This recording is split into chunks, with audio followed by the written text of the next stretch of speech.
nós tivemos duas apresentações de reflexão. Pergunto a vocês, podemos discuti-las ou ouvir a última reflexão e discutir tudo? O que vocês preferem? Ouvir a última e daí discutir tudo isso, que está tudo ligado.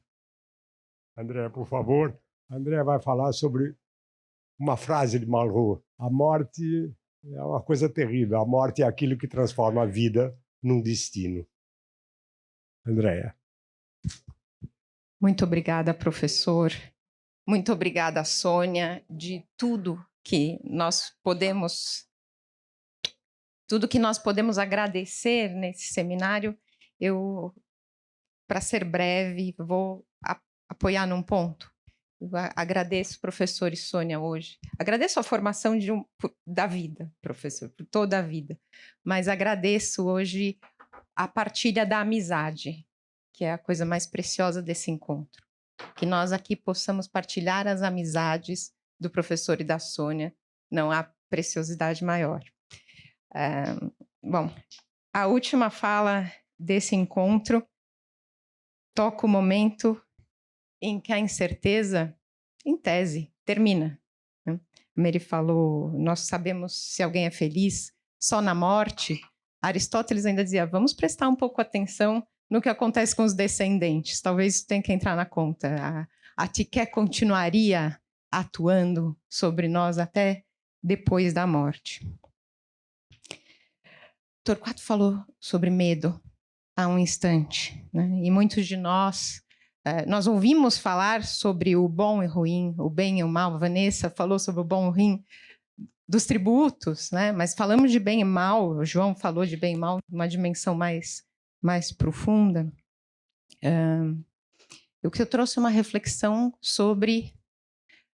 Eu sou psicanalista, vou fazer uma pequena pontuação às falas que vieram, se você me permitir citar a Ética de Aristóteles, mas a de Eudemos, né? Para Mary.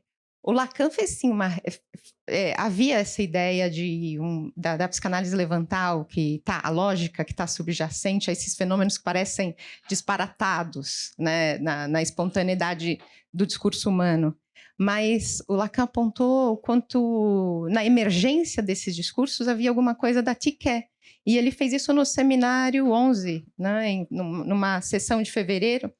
E tem uma passagem na Ética de Demos de Aristóteles em que me parece sugestiva disso. No momento que Aristóteles fala, alguém poderia ainda levantar a questão sobre se a fortuna, Tiqué, é causa de formarmos um desejo pela coisa certa no tempo certo. Mas, nesse sentido, não será a fortuna a causa de tudo? Mesmo no pensamento e da deliberação?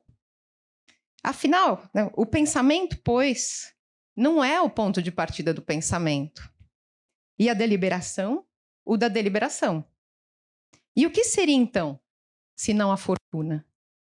A fortuna na raiz do que emerge em nós, como linguagem. Nós teríamos a Tiqué na raiz da fala, do pensamento, da própria liberdade de pensar e agir. Você está falando de uma Tiqué dentro de nós. Eu vim aqui, talvez dizer, psicanalista é um advogado da incerteza, desta incerteza. Né? Nós temos, talvez, duas...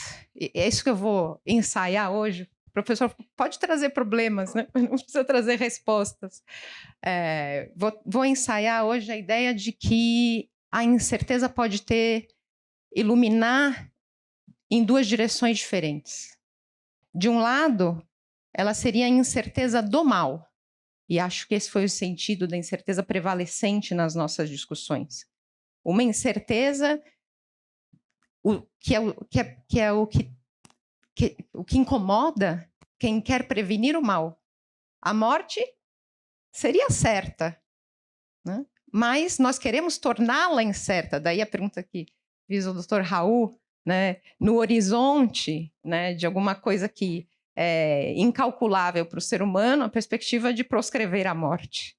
Né? Como no horizonte de alguma coisa talvez inalcançável nas nossas práticas, uma verdade factual para o judiciário.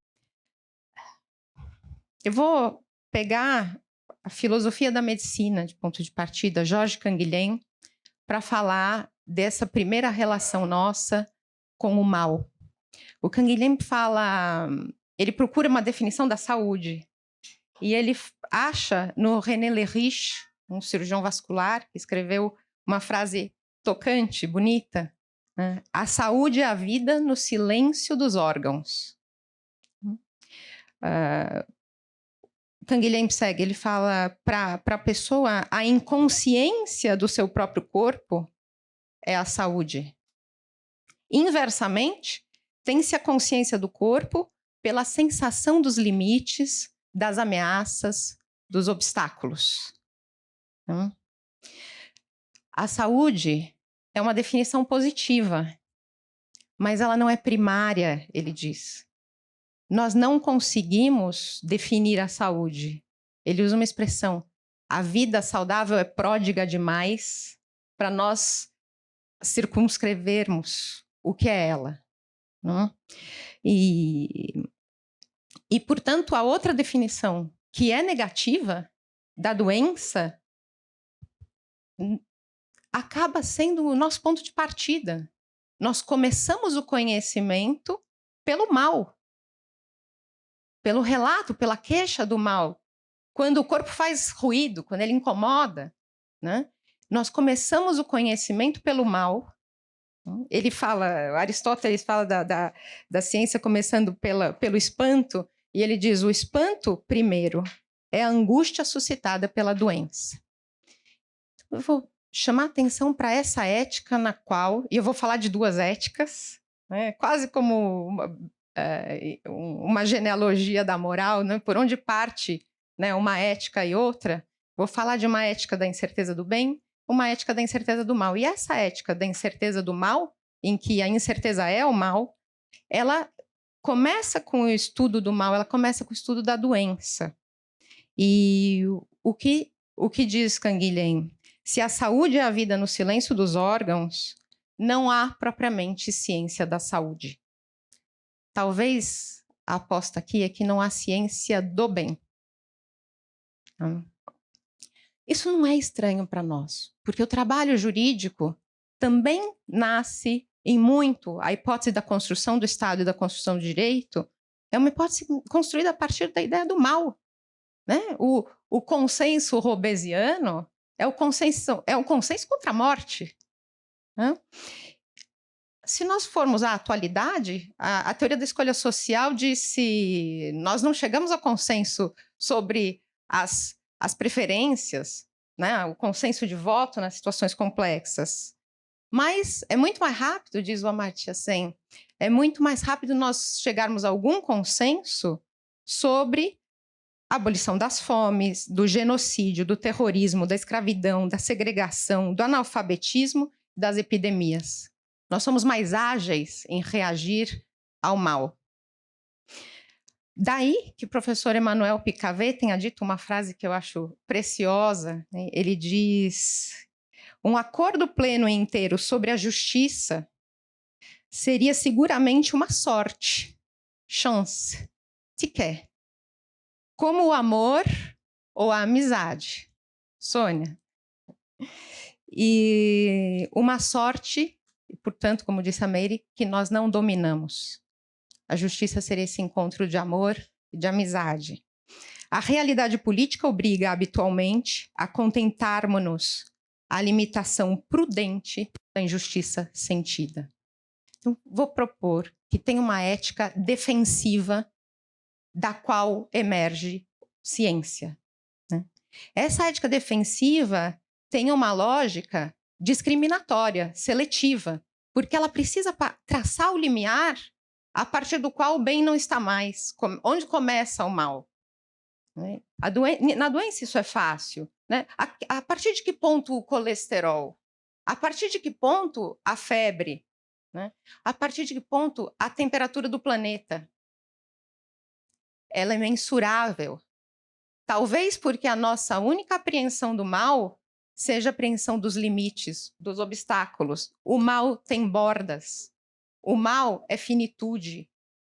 ele nos apequena, né? Daí, talvez, não precisemos estranhar tanto que a Arendt tenha ido procurar no Eichmann um monstro e encontrou limite do pensar. Essa lógica discriminatória seletiva tem o objetivo de resistir à degeneração, né? E, por isso, ela resiste também à agregação. Como ela traça o limite de onde a gente está bem, como disse Torquato, né?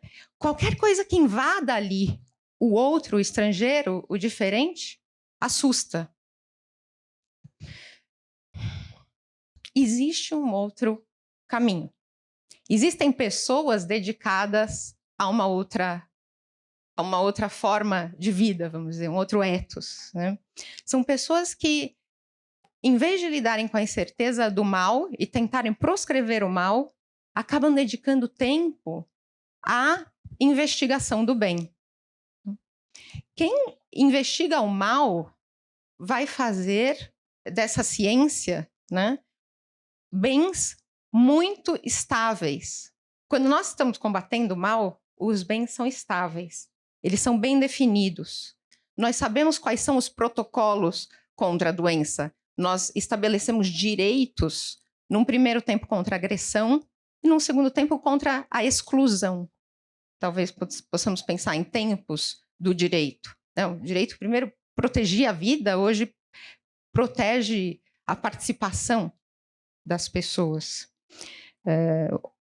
Até o luxo, num certo sentido, é um bem defensivo. É um bem originário da ética da defensiva. Tem um livro curiosíssimo do Duque de Bedford, de 1965, chama O Livro dos Snobs. Todo receituário normativo para você poder participar da alta sociedade inglesa. Divertido. Muito estreitador da vida. Não consigo imaginar. É luxo, mas eu não consigo imaginar em que isso é luxo, vamos dizer assim, né? Em que isso floresce. Então, e aí vem uma ideia de saúde protocolar. Qual a dificuldade desses bens que são nascidos da prevenção do mal? Eles são apáticos ou até antipáticos. Porque sem o mal por trás, eles não têm valor nenhum. Eu posso acumular riqueza para evitar a privação, mas se a privação desaparecer, o que eu faço com aquilo? Sem o medo do mal, esses bens se esvaziam, inclusive os objetos de luxo, né, que são objetos também de inclusão social. Como é que a gente abre a outra ética? A outra ética, ela não sabe o que é o bem, ela quer investigar o bem, ela quer viver da relação com o bem. Eu trouxe alguns exemplos, né? Um deles é a arquitetura. A arquitetura, eu acho que é um belíssimo exemplo, né, do que nós valorizamos na arquitetura, é um belíssimo exemplo do valor da incerteza.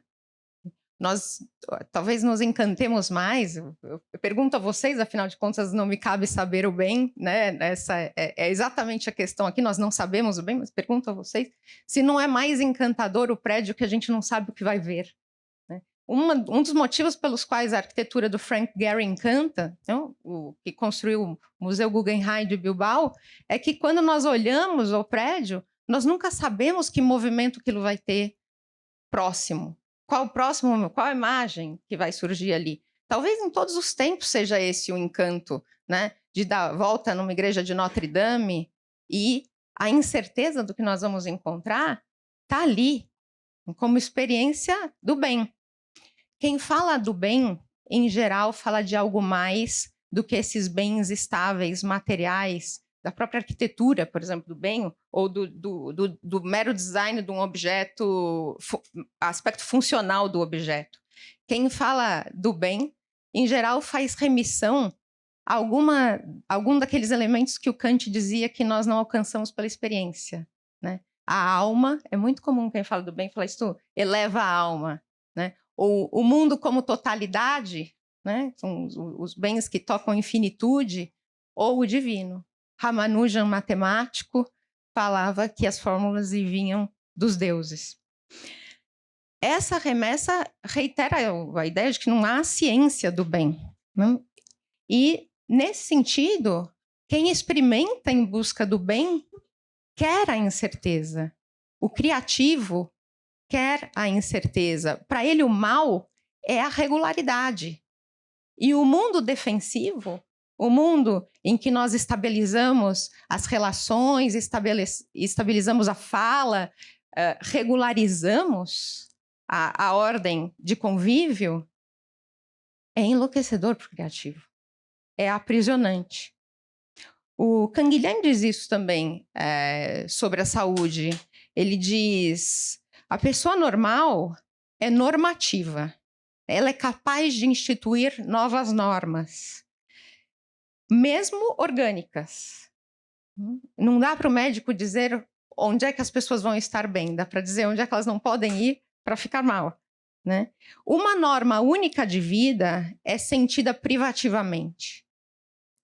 Toda vez que o ser humano fica aprisionado numa norma, ele está diminuído. E a ética defensiva, portanto, é uma ética em que nós nos encolhemos. Em oposição a uma ética criativa. Eu vou pedir vocês me passarem um copinho d'água, por favor. Obrigada. Obrigada. Tem um depoimento de um cliente do Frank Gehry. Como é que você faz esse seu projeto, né? Ali também há incerteza. O cliente dele diz: nós contratamos o Gehry porque o amamos. Vejam o termo usado, né? O termo, o amor. Falaram no amor o Eurico, o Jorge, o Eugênio, né? Nós contratamos o Gehry porque nós o amamos. E nós pedimos a ele: seja ousado. E o Gehry vai para o escritório dele e é ousado. E aí ele traz os projetos. E todo mundo se encanta com o projeto que ele fez. Mas ele não. Ele leva o projeto embora e quer mudar. E até que o cliente diz: a gente vê o projeto 40 vezes e Frank Gehry não está satisfeito. Ele está examinando o bem. Não tem resposta definitiva. Faço uma pequena homenagem, né, uma breve homenagem, não pequena, uma homenagem de coração cheio a Fernando Campana, nosso designer, que com o irmão Humberto, os dois muito queridos, levaram o trabalho de design de objetos brasileiro a uma posição muito interessante no Salão de Milão, por exemplo, para o mundo, né? Mas ali eu quero falar um pouco do salão depois. O que é esse espaço do salão em que nós estamos aqui também? O Fernando Campana diz: na nossa primeira coleção, nós tínhamos confiança de estar fazendo algo diferente. Não poderíamos pensar em aplauso prévio ou retorno financeiro. Retorno comercial, ele falou, ele não, a finalidade ali não era garantida. Não estava a finalidade. Eles dizem: partimos de uma certeza na ousadia. A certeza é na ousadia, né? E desde então nós sabemos que o que a gente tem que causar no salão, nos encontros de design, é um gelinho na barriga de todo mundo, né? Guardo a ideia do gelinho na barriga. E vou falar agora de epistemologia, Torquato, com um epistemólogo pouco lido, mas que escreveu um livro chamado Against Method, contra o método, professor, né? Abrindo mão da certeza que o senhor nos ensinou que é alcançada pela forma científica. Então, vamos partir do que for preciso. Feyerabend, ele diz: o inventor de uma nova visão de mundo precisa ser capaz de falar sem sentido, falar nonsense, até que um tanto de sem sentido criado por ele e os amigos, enfatiza os amigos, né, seja suficientemente grande para dar sentido a todas as partes. Aqui entra um outro fator, que o professor falou, o tempo.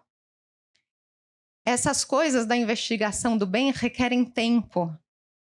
Elas têm uma certa cozinha demorada. Elas requerem a espera e o encontro. Elas não são deduzidas imediatamente. Bom, vou falar que a ética defensiva ela é autoimune, enquanto a ética criativa é autotélica. Autotélica quer dizer, a finalidade dela está nela mesma. Né? O equilibrista, o Philippe Petit, que colocou um cabo entre as torres gêmeas e caminhou ali, foi 8 vezes, até que ele desceu, a polícia o pegou e os jornalistas perguntavam a ele, por que você fez isso? No final dos anos 70, quando as torres estavam ficando prontas. Por quê? Por quê? E ele diz, eu fiz algo magnífico e misterioso e recebi um prático porquê.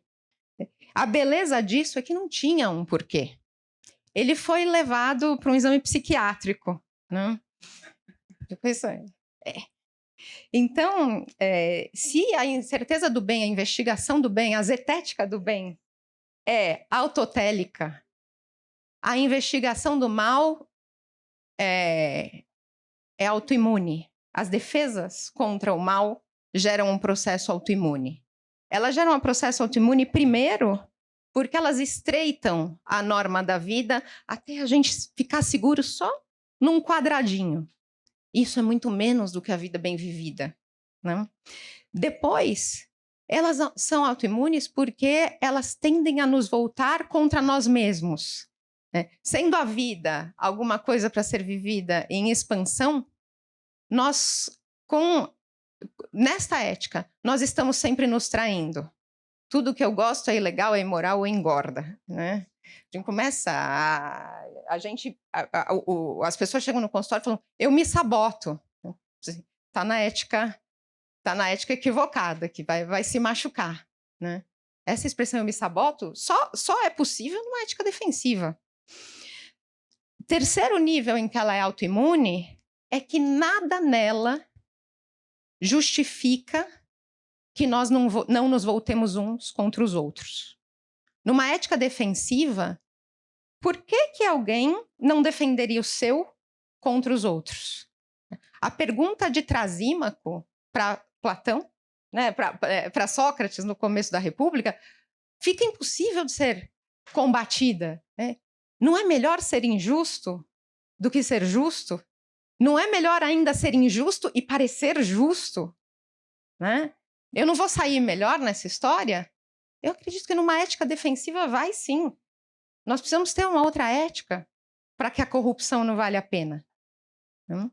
Porque nada impede que o homem seja mesmo o lobo do homem. Nesse sentido, essa ética, né, como disse o ministro Barroso, o pessimismo é uma profecia autorrealizadora.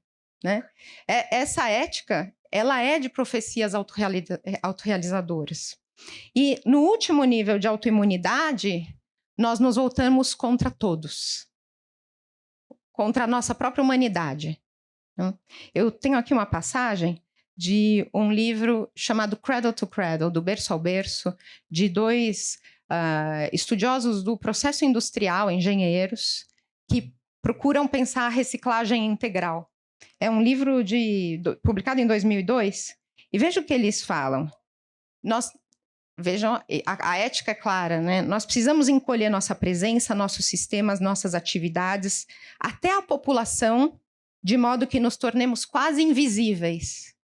Isso leva a querermos ter menos filhos. A meta é o zero. Zero lixo, zero emissões, zero pegada ecológica. Enquanto os seres humanos forem vistos como maus, zero é uma boa meta. Mas ser menos ruim é aceitar as coisas como elas estão. E acreditar que sistemas com design ruim, desonrosos e destrutivos, são o melhor que os humanos podem fazer. Esta é uma falha fundamental na proposta de ser menos mal. Uma falha da imaginação. Da nossa perspectiva, é uma visão deprimente do papel da nossa espécie no mundo. Que tal um modelo inteiramente diferente? O que significaria ser 100% bom? Eles abrem a questão.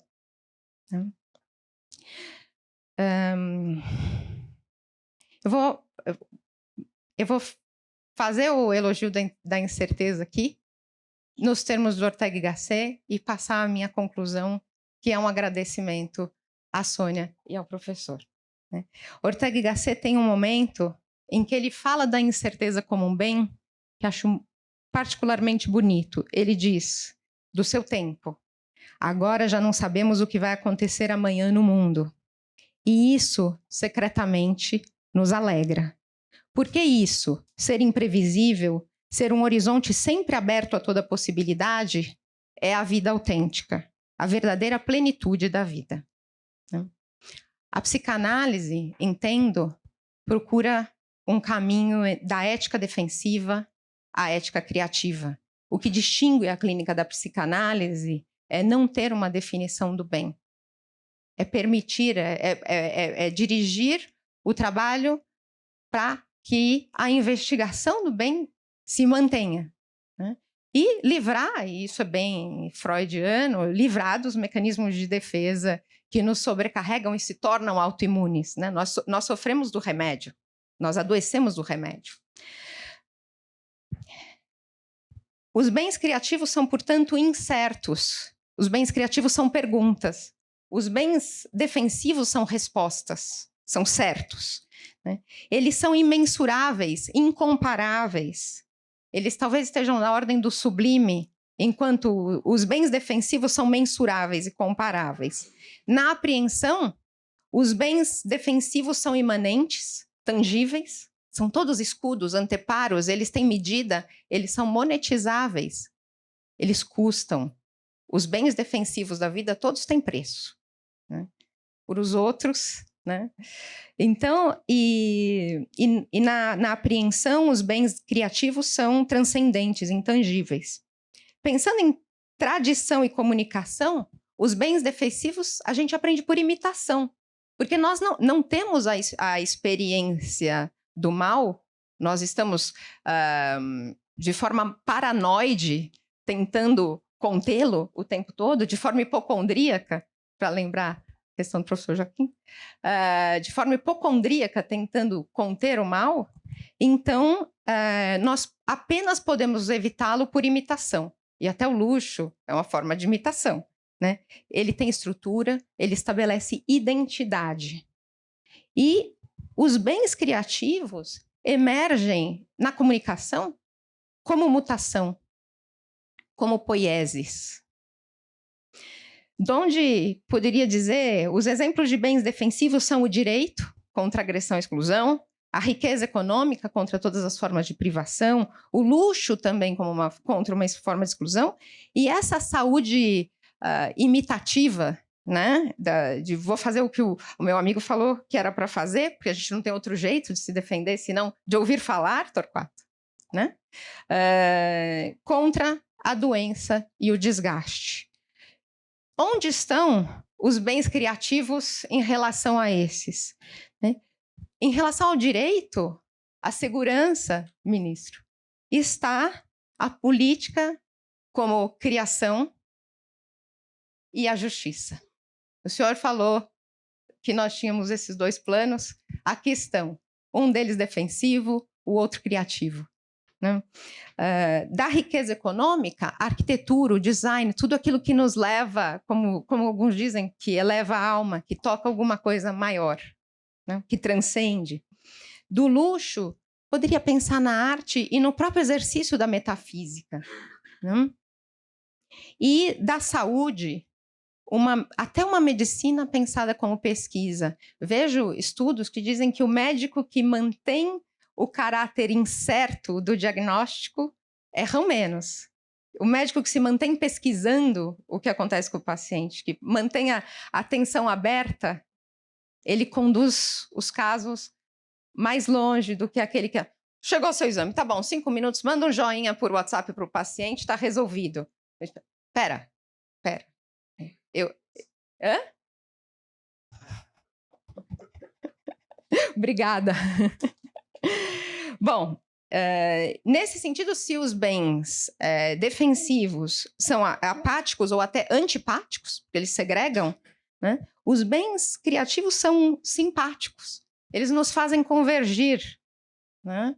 Nos fazem nos encontrar.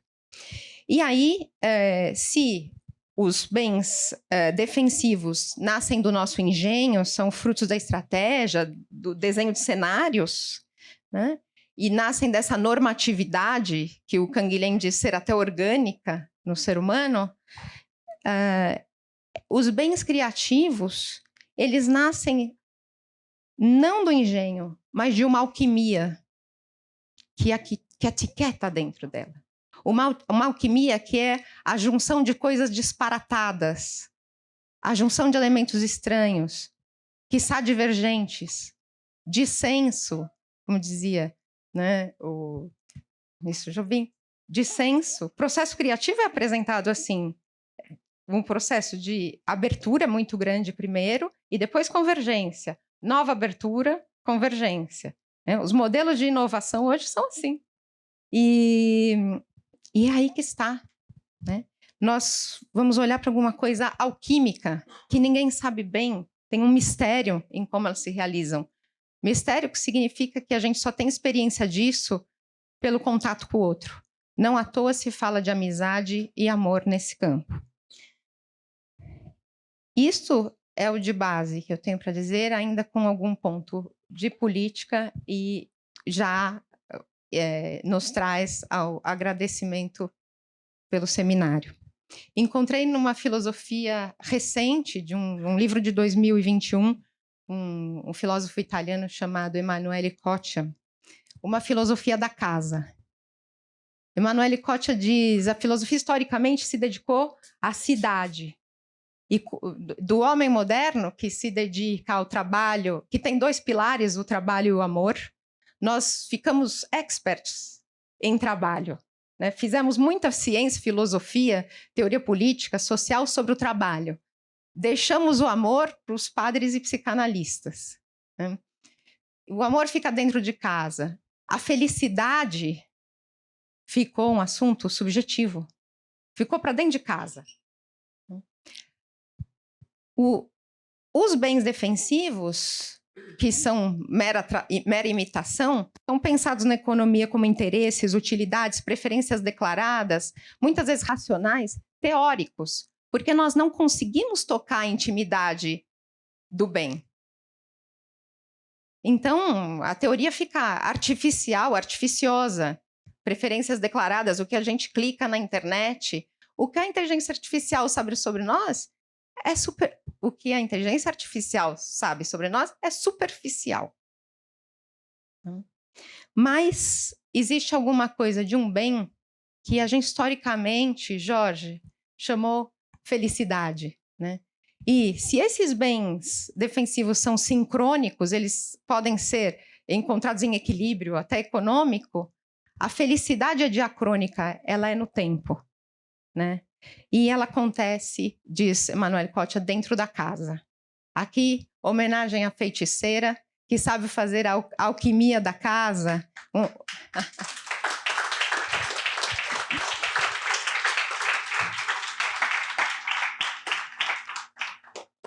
O Coccia diz: desde sempre falamos da casa como espaço privado, que nos separa e nos individualiza.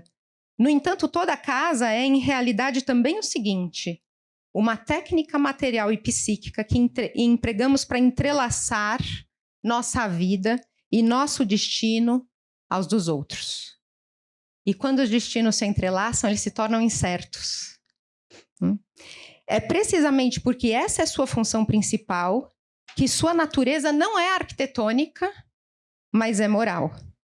As casas são sempre fórmulas espaciais que permitem viver o amor em todas as suas manifestações.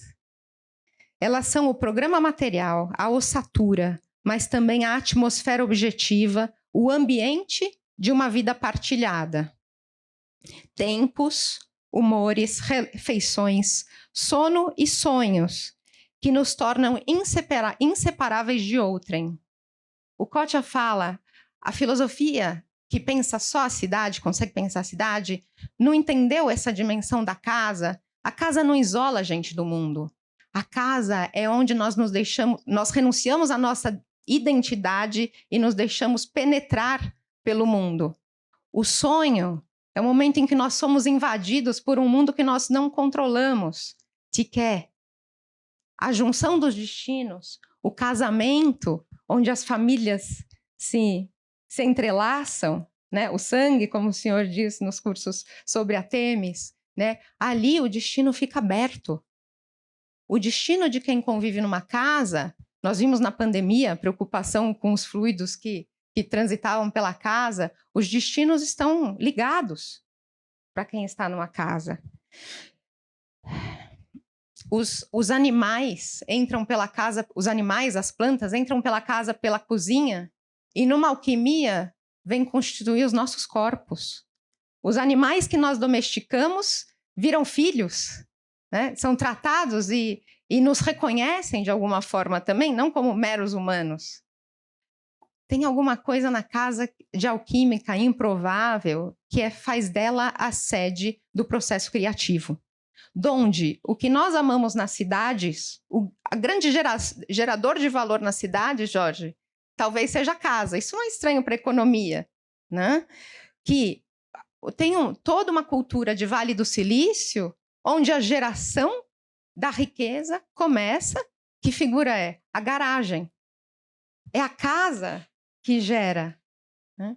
A gente pensa numa cidade exuberante, numa grande festa, Salão do Móvel de Milão, é onde nós nos sentimos em casa na cidade.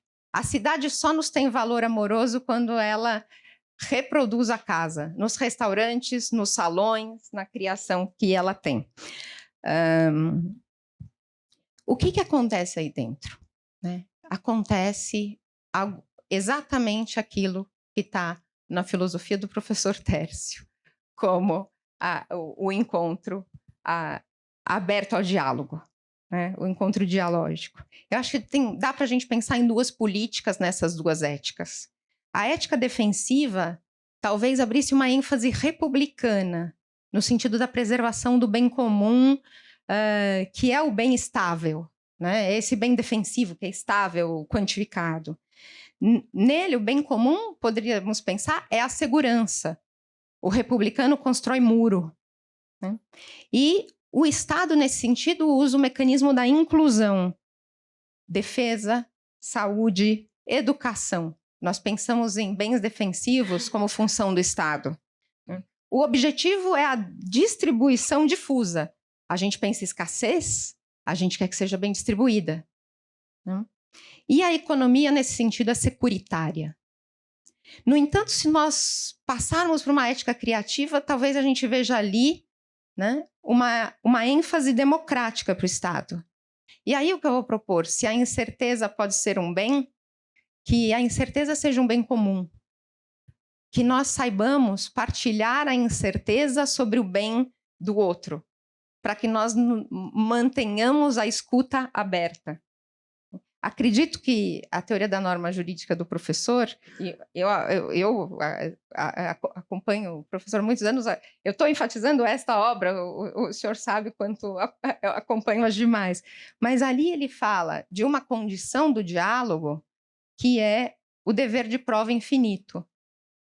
Dever de prova infinito significa quem fala responde pelo que diz, né? E responde ilimitadamente. A participação crítica do ouvinte é, em princípio, ilimitada. Ela só é freada por condições pragmáticas da relação. Essa entrega a um questionamento ilimitado do outro, conheço principalmente na relação amorosa. Quando a gente ama, a gente está disposto a responder ilimitadamente a questão que o outro nos põe, porque nós queremos que... Nós abrimos mão da nossa identidade. Eu posso mudar, meu amor. Não está fácil? Posso mudar, né? Eu quero te ouvir. O que é que você precisa? Essa é da ordem do amor. Então, nós teríamos aí um estado participativo, em que, em vez da defesa, a gente tem o diálogo. Em vez de saúde e educação pensados de maneira mais tradicional, defensiva, um pensamento aberto à inovação e à pesquisa. em vez de pensarmos distribuição difusa, geração difusa, como os sujeitos da teoria da norma, que tem uma fala fundamentante, é a fala criativa, normativa na sua plenitude, porque ela não parte de estreitamentos. E uma economia, então, investidora. Bom, com isso, pensando que nós estamos no ambiente certo para a criação, um ambiente mais propício, delicioso, e vendo tantas disparidades, como diz o Kotia, né, numa cozinha em que elementos inusitados são reunidos, que o melhor pode surgir como exame do bem comum. Com isso, eu agradeço o seminário, a presença e a partilha da amizade. Obrigada, professor. Obrigada, Sônia.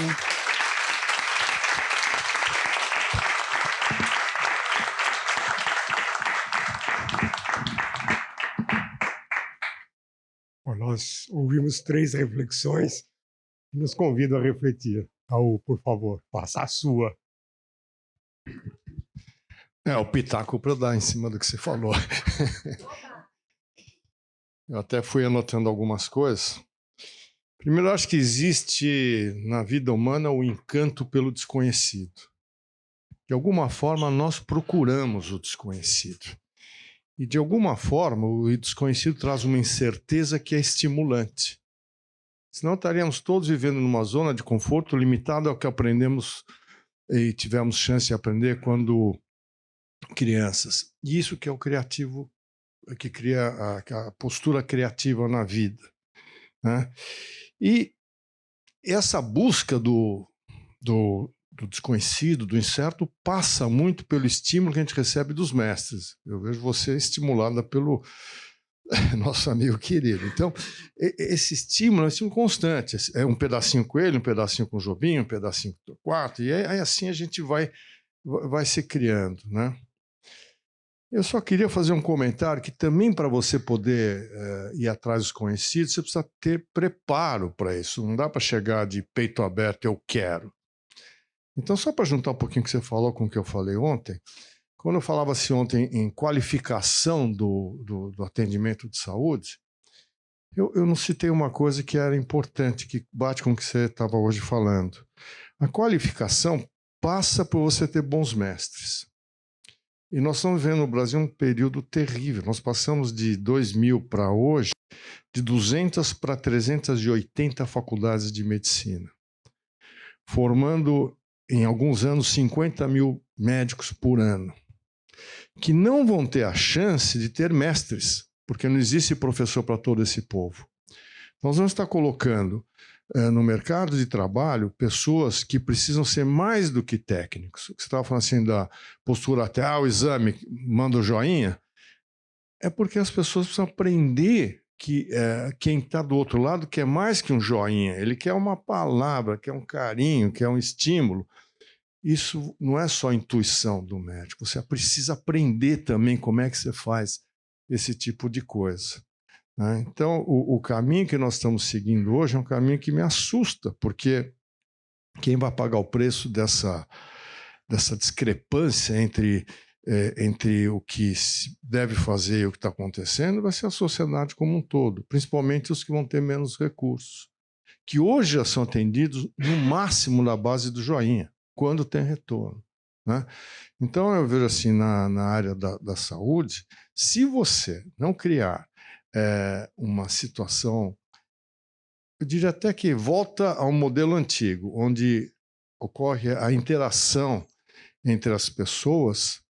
Não havendo interação, não existe amor. Não existe amor, não existe estímulo para fazer o melhor.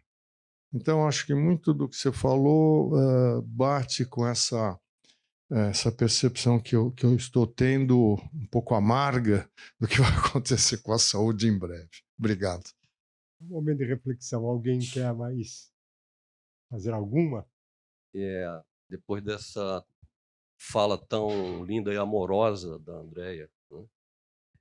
Eu queria fazer uma reflexão, e se tiver algo que mereça um ajuste, uma correção, por favor, faça, né? a impressão que me deu é que você coloca que na vida sempre tem o bem e o mal, mesmo porque um não pode existir sem o outro, né? O bem, a própria concepção do bem depende da concepção do mal, no meu entendimento. Pelo menos no mundo da dualidade em que nós vivemos na condição humana. Se há uma possibilidade de superar essa dualidade, não é? De tal maneira que não existam mais bem e mal se conflitando, mas apenas uma percepção do todo, eu não sei. Não sei. Mas a impressão que me deu é que você, reconhecendo o bem e o mal, a sua ética criativa é uma opção pela tentativa, no lugar de estar se defendendo do mal e brigando com o mal, de optar pela busca do bem, né? Para mim, perfeito, mas só lembrar da complexidade da coisa, que muitas vezes o bem vem disfarçado do mal, né? Tem uma pessoa, um jovem, que sempre procurava uma pessoa mais velha, que ele considerava um sábio e com quem ele gostava de compartilhar as coisas. Então, quando acontecia as coisas que ele julgava boas, ele ia compartilhar com esse amigo mais sábio, né? E o amigo dizia para ele: espera mais um pouco para ver. E muitas vezes depois o jovem vinha e dizia para ele: o mal que eu lhe contei foi um bem disfarçado, foi uma graça disfarçada, né? Então, a gente pode fazer uma opção pelo bem, mas talvez isso não... Eu acho que é isso é o positivo, isso é o construtivo, mas mesmo assim a gente continua lidando com complexidades, né, muito grandes na vida. E queria só compartilhar uma história que, para mim, é significativa, espero que possa ser também para vocês, porque eu não vou comentar. Não é uma história do Monteiro Lobato que tem uma moral, né? Cada história do Monteiro Lobato, no final, tinha moral da história. Esse tipo de história que eu vou compartilhar uma agora, muitas vezes, inclusive, é escrito não com H, mas com E, história, para se diferenciar da história que tenta descrever os fatos, né? Mas diz que uma pessoa estava sozinha, meditando na solidão, vivendo um pouco a angústia, né? E se aproximou um homem muito bonito, muito elegante, muito bem vestido, que atraiu a atenção daquela pessoa que estava naquele momento de angústia, né? E eles conversaram.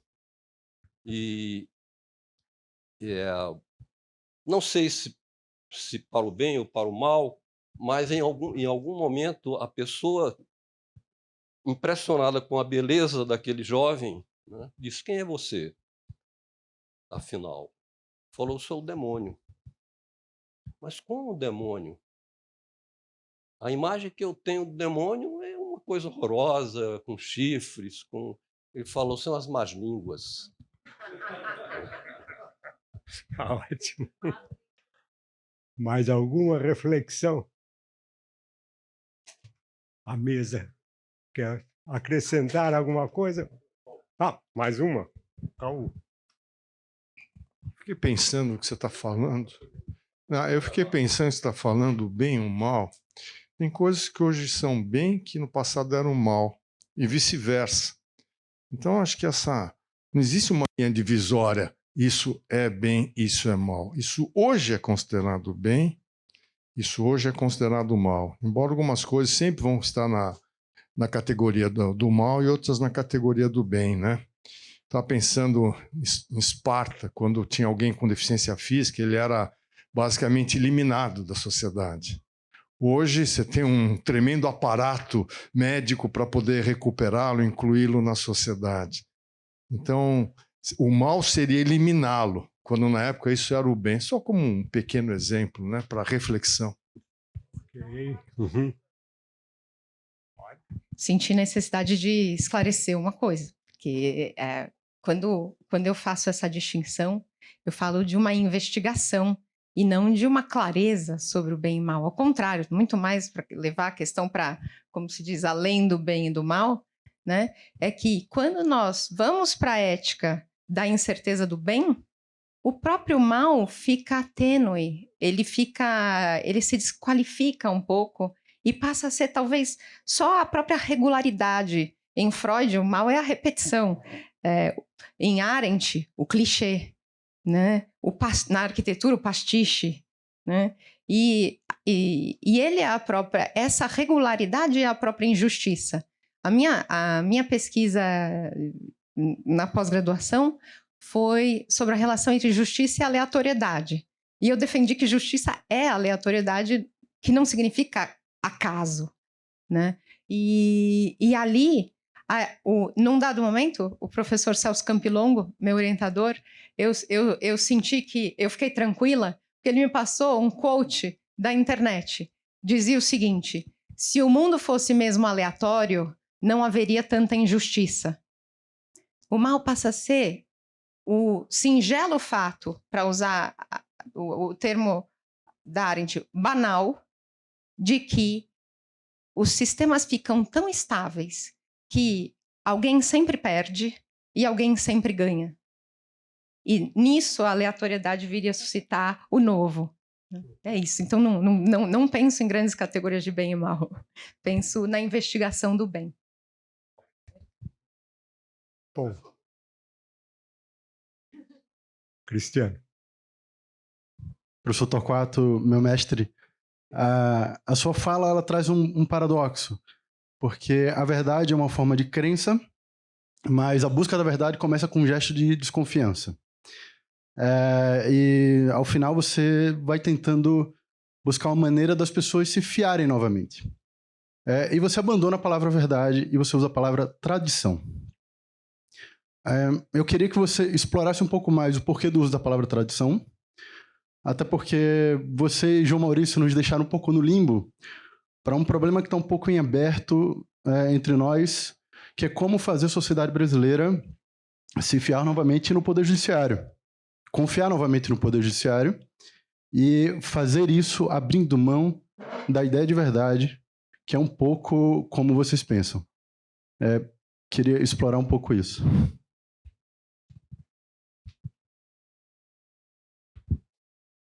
Bom, a tradição que eu estou querendo referir aqui é a tradição grega.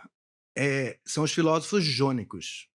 A coisa de você precisar uma explicação fisicista, que é aquela da empiria, de alguma forma. Isso é a base do conhecimento científico. E isso, com idas e vindas, tomadas e retomadas, continua. Um físico é um filósofo jônico, de alguma forma, né?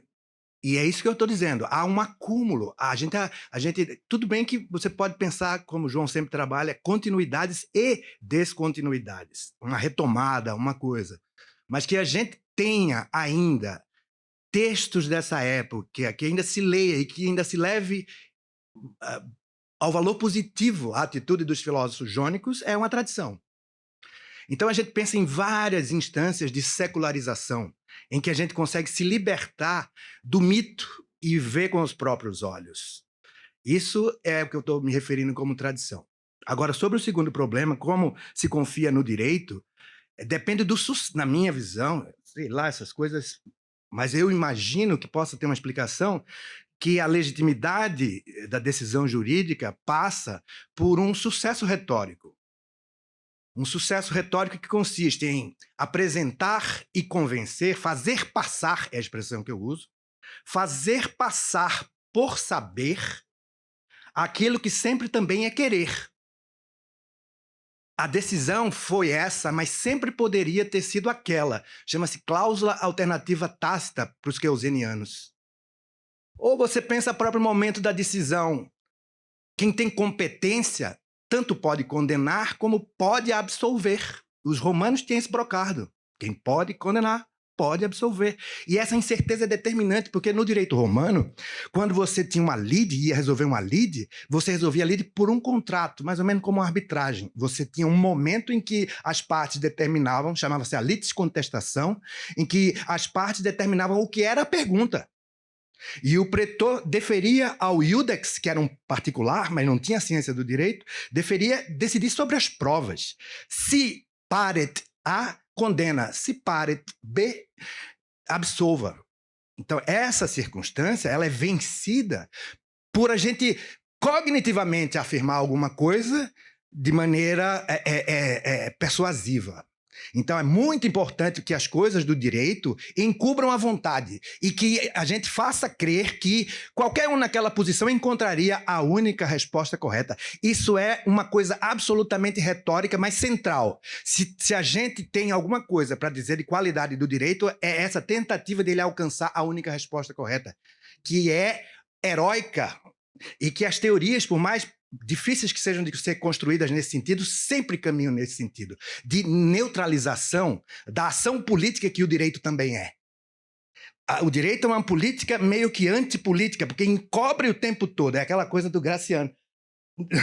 Você faz a sua besteira, mas cuide de encobrir bem coberto, senão vou reclamar. E eu acho que aí é que está. A arte de encobrir, a arte de apresentar como saber aquilo que sempre também é querer.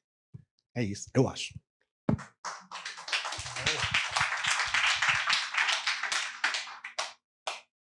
Bom, está na hora de nós encerrarmos.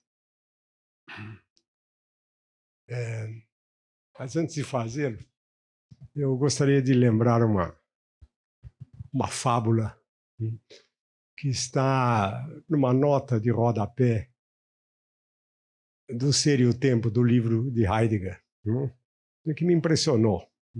Heidegger coloca essa fábula na nota de rodapé e menciona um poeta latino, já do terceiro século depois de Cristo, chamado Higino. E Higino conta a seguinte história.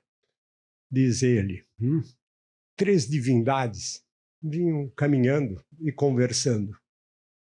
As 3 divindades eram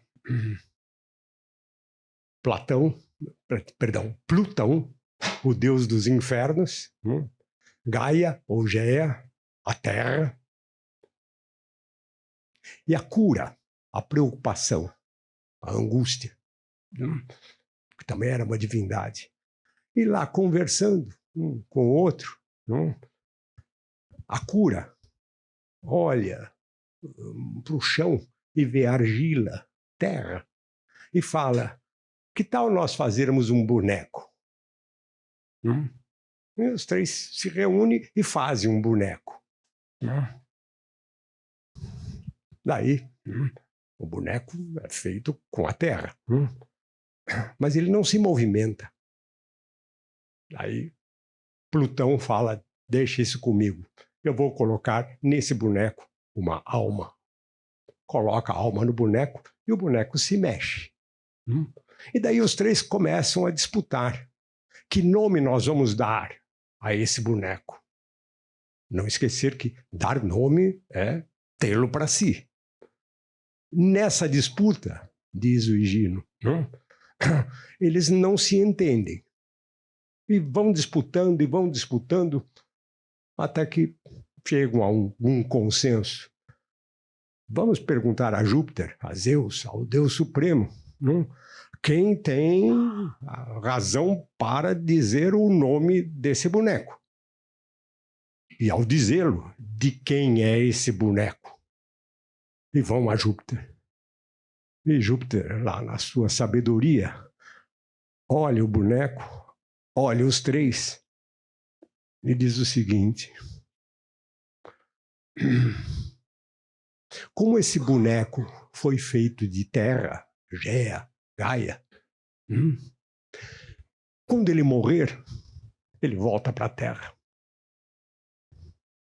Mas como ele tem uma alma que foi colocada por Plutão, a alma é de Plutão, vai para o inferno. Mas enquanto ele viver, ele vai pertencer à cura, à angústia. E é isso que nós, discutimos o tempo inteiro aqui. Muito obrigado a todos, tá bom?